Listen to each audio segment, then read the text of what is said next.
Mohammed Shami 5 wickets hall తీసి, అలాగే ఓపెనర్గా వచ్చిన శుభ్మన్ గిల్ సెంచరీ చేయడంతో ఈజీగా ఫస్ట్ మ్యాచ్ని దుబాయ్లో ఛాంపియన్స్ ట్రోఫీలో గెలిచి బంగ్లాదేశ్ మీద గెలిచి మంచి బోణి కొట్టింది ఇండియా టీం. అసలు మొత్తం మ్యాచ్లో ఏం జరిగింది, ఎలా గెలిచారు ఏంటి అని మాట్లాడుకునే ముందు కొన్ని లోపాలు కూడా జరిగినాయి, కొన్ని క్యాచ్లు వదిలేశారు, స్టంపింగ్ వదిలేశారు. వీటి గురించి కూడా మాట్లాడుకునే ముందు దిస్ ఇస్ త్వరగా శ్రీరామ్ క్రికెట్ అనలిస్ట్. మన ఛానల్ వేదాంత ఛానల్ని అందరూ సబ్స్క్రైబ్ చేసుకోండి. వేదాంత ఛానల్లో క్రికెట్ రివ్యూలు మాత్రమే కాకుండా అన్ని రకాల రివ్యూలు వస్తూ ఉంటాయి. At the same time cricket మాత్రమే కావాలనుకునే వాళ్ళ కోసం క్రికెట్ వేదాంత ఛానల్ ఉంది. క్రికెట్ వేదాంత ఛానల్ సబ్స్క్రైబ్ చేసుకోండి. At the same time bell icon నొక్కండి. బెల్ ఐకాన్ నొక్కితే మీకు వీడియోలు అప్లోడ్ అవ్వగానే ఎప్పటికప్పుడు మీకు అప్డేట్స్ వస్తూ ఉంటాయి. Thank you very much. ఇంకా దుబాయ్లో ఛాంపియన్స్ ట్రోఫీ ఫస్ట్ మ్యాచ్ మనం బంగ్లాదేశ్ మీద గెలిచేసాము. అయితే మొదట బ్యాటింగ్ చేసిన జట్టుని చాలా దారుణంగా దెబ్బతీశాడు మొహమ్మద్ షమి. మొహమ్మద్ షమి వరల్డ్ కప్లో ఎంత బ్రహ్మాండంగా బౌలింగ్ చేశాడో చూసాము. అసలు అంతకుముందు అయితే మనం డిపెండ్ అయ్యే బౌలర్ బుమ్రాతో పాటు సేమ్ డిపెండ్ అయ్యే బౌలర్ మొహమ్మద్ షమి. అలాంటిది తర్వాత ఇంజరీ అయ్యింది. ఇంజరీ నుంచి తర్వాత వచ్చి మొన్న ఇంగ్లాండ్తో సిరీస్లో కూడా యావరేజ్ పెర్ఫార్మెన్సే తప్ప అద్భుతమైన పెర్ఫార్మెన్స్ ఎక్కడ కనిపించడం. మరి ఛాంపియన్స్ ట్రోఫీలో ఎలా ఆడతాడు అనుకున్న టైంలో బంగ్లాదేశ్ మీద ఫస్ట్ ఓవర్లోనే వికెట్ తీసి దెబ్బ కొట్టాడు బంగ్లాదేశ్ని. ఆ తర్వాత ఇమ్మీడియట్ రెండో ఓవర్లో హర్షిత్ రాణా తనొక వికెట్ తీసి ఇంకో దెబ్బ కొట్టాడు. ఆ తర్వాత మళ్ళీ నెక్స్ట్ ఓవర్ షమి వచ్చి షమి ఇంకొక వికెట్ తీసి దెబ్బ కొట్టాడు. టప్ప 3 వికెట్లు పడేసరికి వాళ్ళకి కోలుకోలేని పరిస్థితి అయిపోయింది. కెప్టెన్తో సహా ఒక 2 ఆటగాళ్ళు అయిపోయేసరికి వాళ్ళకి ఏం చేయాలో అర్థం కాని పరిస్థితి. అక్కడి నుంచి కాకపోతే ఒక మంచి పెర్ఫార్మెన్స్లు వచ్చినాయి. హిడాయి వచ్చాడు. హిడాయి ఒక 100 రన్స్ చేశాడు, సెంచరీ. చాలా వరకు ఆల్మోస్ట్ లాస్ట్ వరకు కూడా ఆడేశాడు. ఆడి సెంచరీ చేశాడు. మధ్యలో ఇంజరీ అయ్యాడు. ఇంజరీ అయినా కూడా కాలికి చిన్న దెబ్బలాడి తగిలినట్టుంది. అది అయినా కూడా పోరాటం ఆపకుండా మంచి పోరాటం చేసి సెంచరీ చేశాడు. హిడాయికి తోడు ఆలీ 68. వీళ్ళిద్దరే నిలబెట్టారు. మొత్తం మిడిల్ ఓవర్స్ అన్నీ కూడా ఆల్మోస్ట్ వీళ్ళిద్దరూ ఆడి, కాకపోతే రన్ రేట్ స్లో అయిపోయింది. ఏం చేయలేని పరిస్థితి, వాళ్ళు కూడా ఏం చేయలేని పరిస్థితి. మన వాళ్ళ బౌలింగ్ కూడా అలాగే ఉంది, వాళ్ళ బ్యాటింగ్ కూడా వికెట్లు పడిపోతే ఇంకా నెక్స్ట్ ఏంటి పరిస్థితి అన్న డౌట్లో పడిపోయి వాళ్ళు స్లోగా ఆడడం వల్ల మ్యాచ్ చాలా ఇబ్బందికరమైన పరిస్థితిలోకి, అంటే పెద్ద స్కోర్ చేయలేకపోయారు. కేవలం 228కే పరిమితం అయిపోవాల్సిన పరిస్థితి. హిడాయి ఆలీని పక్కన పెడితే నెక్స్ట్ హైయెస్ట్ 25 ఓపెనర్గా వచ్చిన హసన్ 25 రన్స్ చేశాడు. సో ఈ 25 రన్సే థర్డ్ హైయెస్ట్ స్కోర్ అంటే పరిస్థితి చూసుకోండి. మిగతా వాళ్ళందరూ కూడా 2కి 3కి డక్అవుట్లు అవడాలి, ఇలా అయిపోయేసరికి పాపం వాళ్ళకి ఏం చేయలేని పరిస్థితి అయిపోయింది. కానీ ఈ ఇద్దరు బ్యాట్స్మెన్ వల్లే, హిడాయి అలాగే ఆలీ ఇద్దరి వల్లే కాస్త గౌరవప్రదమైన స్కోర్ని బంగ్లాదేశ్ చేసింది. మొహమ్మద్ షమి 5 వికెట్ల హాల్ ఇందాకే చెప్పినట్టు. అలాగే హర్షిత్ రాణాకు ఒక 3 వికెట్లు వచ్చినాయి. At same time Akshar Patel 2 wicket, ఇక్కడ 2 వికెట్లు. అక్షర్ పటేల్ యాక్చువల్గా హ్యాట్రిక్ రావాల్సింది. ఎందుకు హ్యాట్రిక్ రాలేదని మళ్ళీ మాట్లాడదాం. సో 2 వికెట్లు, ఒకే ఓవర్లో 2 వికెట్లు వచ్చినాయి.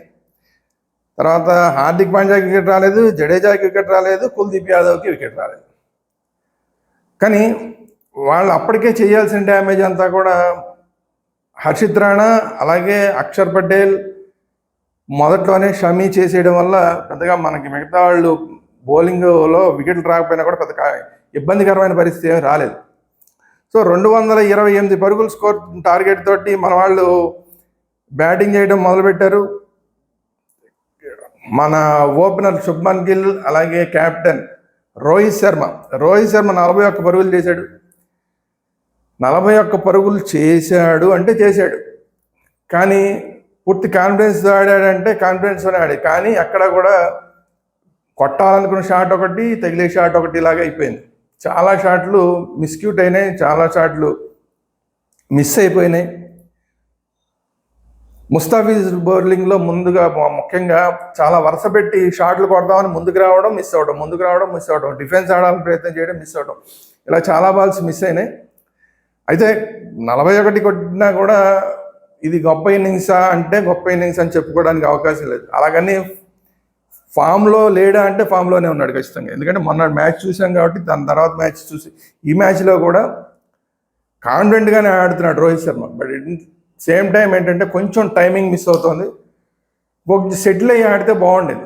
ముందుకు వచ్చి కొట్టేద్దాం అన్న ప్రయత్నమే తప్ప కాస్త సెటిల్ అయ్యి ఆడదాం అన్న ప్రయత్నం కనుక అతను చేసి ఉంటే కనుక మళ్ళీ ఇంకొక సెంచరీ వచ్చినా పెద్ద ఆశ్చర్యపోగలేదు. ఎందుకంటే అసలు ఆ పిచ్లో ఏమీ లేదు. ఫస్ట్ 2-3 ఓవర్లు తప్ప ఆ పిచ్లో ఏ బౌలర్లకు ఏమాత్రం సహకారం లేదు. అటు మన వాళ్ళకైనా ఏమాత్రం సహకారం లేదు. వాళ్ళలో కూడా ఫస్ట్ ముస్తాఫిజుర్ బౌలింగ్లో స్టార్టింగ్లో కొంచెం ఇబ్బంది పడ్డారు. ఇంకంతే. ఇంక తర్వాత మిగతా వాళ్ళ బౌలింగ్లో పెద్దగా ఇబ్బంది పడింది ఏం లేదు.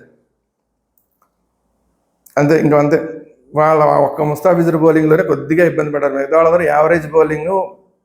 మన వాళ్ళ బ్యాటింగ్ కూడా ఒక రకంగా చెప్పాలంటే ఎక్కడా కూడా బ్యాట్స్మెన్ చేసిన తప్పుల వల్ల అవడమే తప్ప బౌలర్ల పెర్ఫార్మెన్స్ వల్ల అవుట్ అయింది లేదు.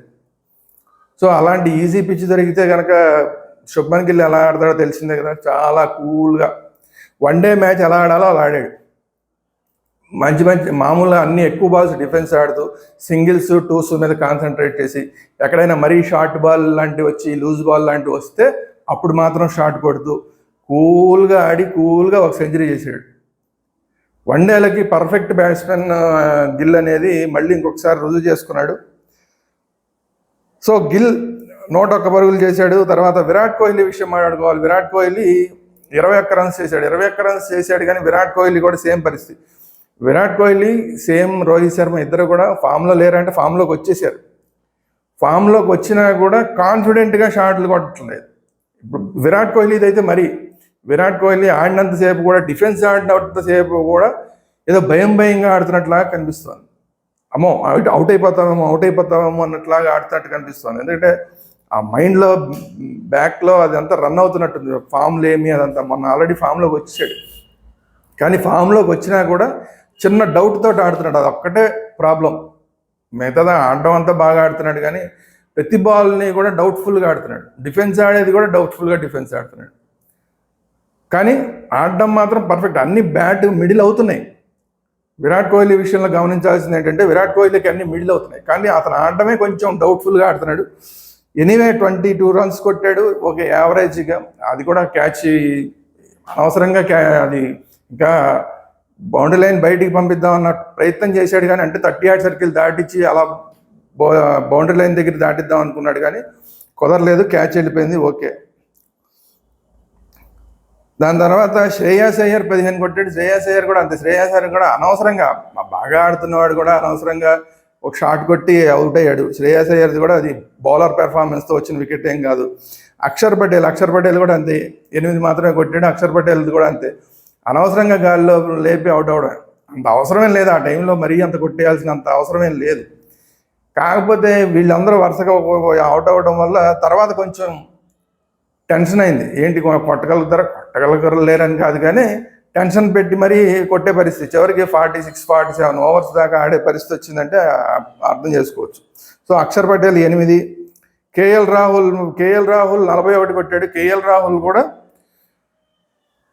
ఎక్కువగా డిఫెన్స్ ఆడుతూ కూల్గా ఆడాడు. అసలు ఏమాత్రం పిచ్లో అసలు ఏమాత్రం లేదు. అలాంటి పిచ్ మీద కేఎల్ రాహుల్ లాంటి వాళ్ళకి ఛాన్స్ వస్తే కాకపోతే ఏంటంటే ఓవర్ డిఫెన్స్ ఆడేశాడు. KL Rahul over defence. మరీ అంత ఓవర్ డిఫెన్స్ ఆడాల్సిన అవసరం లేకపోయినా కూడా ఓవర్ డిఫెన్స్ ఆడుతున్నాడు. వీళ్ళందరికీ ఏంటంటే కేఎల్ రాహుల్కి కూడా ఏంటంటే ప్లేస్ ప్రాబ్లం. వెనకాలేమో రిషబ్ పంత్ రెడీగా కాసు కూర్చుని ఉన్నాడు. ఏమాత్రం స్కోర్ కొట్టకపోయినా కూడా రిషబ్ పంత్కి వచ్చే అవకాశం ఉంది. సో అందువల్ల ఆ అవకాశం ఇవ్వకుండా ఉండడం కోసం, అవుట్ అవ్వకుండా ఉండడం కోసం ప్రయత్నం. ఒకే ఒక షాట్ కొంచెం గట్టిగా ఆడే ప్రయత్నం చేస్తే అది క్యాచ్ వెళ్ళిపోయింది. లక్కీగా ఆ క్యాచ్ని వాళ్ళు వదిలేసేసరికి మళ్ళీ తాపీగా ఆడుకుంటూ ఒక 41 చేశాడు. లాస్ట్ ఒక 2 షాట్లు మాత్రమే గట్టి షాట్లు కొట్టాడు. అందులో లాస్ట్ షాట్ విన్నింగ్ షాట్ కొట్టిన 6 సూపర్ 6. అది మాత్రం పర్ఫెక్ట్గా ఇది కేఎల్ రాహుల్ అంటే అనిపించింది. దానికన్నా ముందు ఒక 2 షాట్లు కొట్టాడు అంతే తప్ప మిగతావన్నీ కూడా అనవసరంగా ఓవర్ డిఫెన్స్. అంత డిఫెన్స్ ఆడాల్సిన అవసరం లేదు. తీరా కొట్టిందేమో ఒక షాట్ ఏమో చేతుల్లో పెట్టాడు. అదేదో వదిలేశారు కాబట్టి సరిపోయింది. ఎనివే పిచ్ నుంచి ఏమాత్రం సహకారం లేదు. ఇదే పిచ్ కనుక మళ్ళీ నెక్స్ట్ మిగతా మ్యాచ్లకు కూడా కంటిన్యూ చేస్తే దుబాయ్లో ఇది 300+ వికెట్ అండి. ఎవరైనా సరే 300 కన్నా ఎక్కువ కొట్టగలిగిన వికెట్ అది. ఏమాత్రం బౌలర్స్కి మాత్రం ముందు ఒక 4-5 ఓవర్లు కరెక్ట్గా ఆడితే ఇంకంతే అయిపోయినట్టే లెక్క. సో ఇది పరిస్థితి. ఇలాంటి మ్యాచ్లో మన వాళ్ళు చేసిన తప్పుల గురించి మాట్లాడుకోవాలి. ఎందుకంటే ఇదంటే బంగ్లాదేశ్ మీద కాబట్టి సరిపోయింది. నెక్స్ట్ న్యూజిలాండ్ మీద, పాకిస్తాన్ మీద, పక్క పాకిస్తాన్ మీద నెక్స్ట్ మ్యాచ్. సో అలాంటి మ్యాచ్ ఆడేటప్పుడు ఏమాత్రం తప్పులు చేయడానికి అవకాశం ఉండకూడదు. ఇవాళ మన వాళ్ళు చేసిన పెద్ద తప్పులు ఏంటంటే ఈ హిరడాయి అలాగే ఆలీ ఇద్దరు, ఒకళ్ళు సెంచరీ ఒకళ్ళు 68 కొట్టారు కదా, ఇద్దరికి కూడా లైఫ్లు ఇచ్చారు. ఒకళ్ళకేమో జీరో మీద ఉండంగానే అక్షర్ పటేల్కి ఇందాక మాట్లాడాను కదా, అక్షర్ పటేల్కి ఒక ఓవర్లో రెండు వికెట్లు వచ్చినాయి వరుసగా. 3వ వికెట్కి మళ్ళీ ఫస్ట్ స్లిప్లో ఉన్న రోహిత్ శర్మకి క్యాచ్. యాక్చువల్గా అది ఈజీ, ఎవరైనా పడతారు, మామూలు ఇంటర్నేషనల్ స్టాండర్డ్లు చాలా ఈజీ క్యాచ్ అది. అలాంటి క్యాచ్ని రోహిత్ శర్మ వదిలేసినందుకు నేలకి చేతులు కొట్టి ఏం కొట్టినా ఏం ప్రయోజనం లేదు, చేతులు కొట్టి నెత్తి బాదుకున్నా ఏం ప్రయోజనం లేదు. కానీ చాలా ఈజీ క్యాచ్ని వదిలేయడం అనేది తప్పు. అది ఆ విషయం రోహిత్ శర్మ కూడా తెలుసు, చాలా బాధపడ్డాడు. దానివల్ల అది చివరికి అంత పెద్ద స్కోర్ రావడానికి ఆమాదం, లేకపోతే కనుక అందరూ ఎప్పుడో అయిపోవలసిన పరిస్థితి. అలాగే హిరడాయి క్యాచ్ ఒకటి, కుల్దీప్ యాదవ్ బౌలింగ్లో చాలా ఈజీ క్యాచ్ని హార్దిక్ పాండ్యా వదిలేశాడు. చాలా ఈజీ క్యాచ్ అది, ఊరికి జస్ట్ లైక్ దట్ అలా పట్టేసుకునే క్యాచ్ని మరీ తేలిగ్గా తీసుకుని వదిలేశాడు. ఈ 2 క్యాచ్ల వల్ల చాలా పెద్ద డిఫరెన్స్ వచ్చేసింది మ్యాచ్లో. ఇది పెద్ద మ్యాచ్ల్లో ఎంత డిఫరెన్స్ వస్తే కనుక తట్టుకోవడం కష్టం, మనం కోలుకోవడం కష్టం. తర్వాత ఒక ఈజీ స్టంపింగ్, చాలా డెడ్ ఈజీ స్టంపింగ్. అసలు బ్యాట్స్మెన్ క్రీజ్ని వదిలేసి చాలా ముందుకు వెళ్ళిపోయాడు. అలా క్యాచ్ కనుక బాల్ కనుక గ్యాదర్ చేస్తే ఒక 2 నిమిషాలు ఆగి మరీ కొట్టేంత టైం ఉంది. దాన్ని కలెక్ట్ చేయడంలో కేఎల్ రాహుల్ మిస్ అయిపోయాడు, బాల్ని కలెక్ట్ చేయలేకపోయాడు, దానివల్ల స్టంపింగ్ మిస్ అయింది. ఈ 3 కూడా బ్లండర్ మిస్టేక్స్. మామూలు జస్ట్ లైక్ దట్ మిస్టేక్ అంటే కష్టమైన క్యాచ్ వదిలేశారంటే ఓకే, అర్థం చేసుకోవచ్చు. రోహిత్ శర్మ వదిలేసింది ఈజీ క్యాచ్, హార్దిక్ పాండ్యా వదిలేసింది easy catch, KL Rahul ball వదిలేసింది కూడా చాలా జస్ట్ క్యాజువల్గా గ్యాదర్ చేసే బాల్. అది రెగ్యులర్ బౌలింగ్. ఆ బ్యాట్స్మెన్ ముందుకెళ్ళిపోయాడు కాబట్టి మిస్ అయింది, చేతిలోకి ఈజీగా వచ్చే క్యాచ్. జస్ట్ అలా కలెక్ట్ చేసుకుని అలా కొట్టేస్తే అయిపోయింది. కలెక్ట్ చేసుకోవడంలో చాలా రాంగ్ జరిగింది. ఈ 3 బ్లండర్ మిస్టేక్స్ వల్ల 229 దాకా రాగలేదు. కనీసం లేకపోతే 100-125 లోపు అయిపోవాల్సిన మ్యాచ్. అంటే సరే ఓకే, ఎవరో ఒకళ్ళు ఆడతారు, ఇంకొక రోజు ఒక్కొక్కళ్ళు ఆడచ్చు, అది వేరే విషయం. కానీ పెద్ద మ్యాచ్లో ఇంతంత బ్లండర్ మిస్టేక్స్ చేసి ఇంతంత ఈజీ క్యాచ్లు వదిలేస్తే మాత్రం,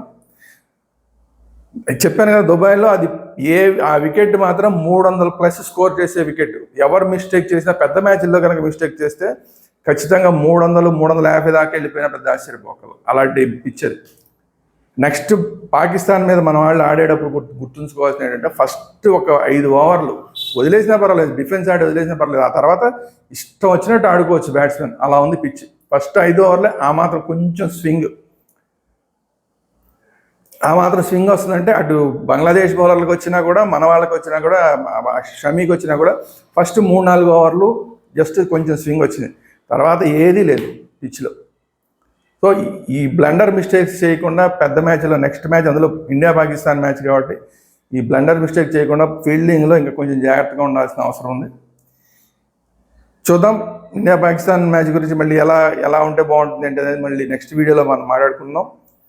ప్రత్యేకించి ఇండియా పాకిస్తాన్ 2 టీంలు ఆడేసాయి కాబట్టి, వీళ్ళు ఒక మ్యాచ్ ఆడేశారు, వాళ్ళు ఒక మ్యాచ్ ఆడేశారు, వీళ్ళ పెర్ఫార్మెన్స్ ఎలా ఉంది, వాళ్ళ పెర్ఫార్మెన్స్ ఎలా ఉంది, ఈ రెండింటిలో ఆడితే కనుక ఎలా ఉండే అవకాశం ఉంది, దీని మీద మనం ఇంకో వీడియో చేద్దాం. సో మీరు కనుక మన ఛానల్ని సబ్స్క్రైబ్ చేసుకుని బెల్ ఐకాన్ నొక్కితే ఆ వీడియో కూడా మీకు అప్లోడ్ అవ్వగానే మీకు ఇమ్మీడియట్గా అప్డేట్స్ వస్తాయి. సో మన ఛానల్ వేదాంత ఛానల్ని సబ్స్క్రైబ్ చేయండి, at the same time bell icon నొక్కండి. Thank you very much. Jai Hind.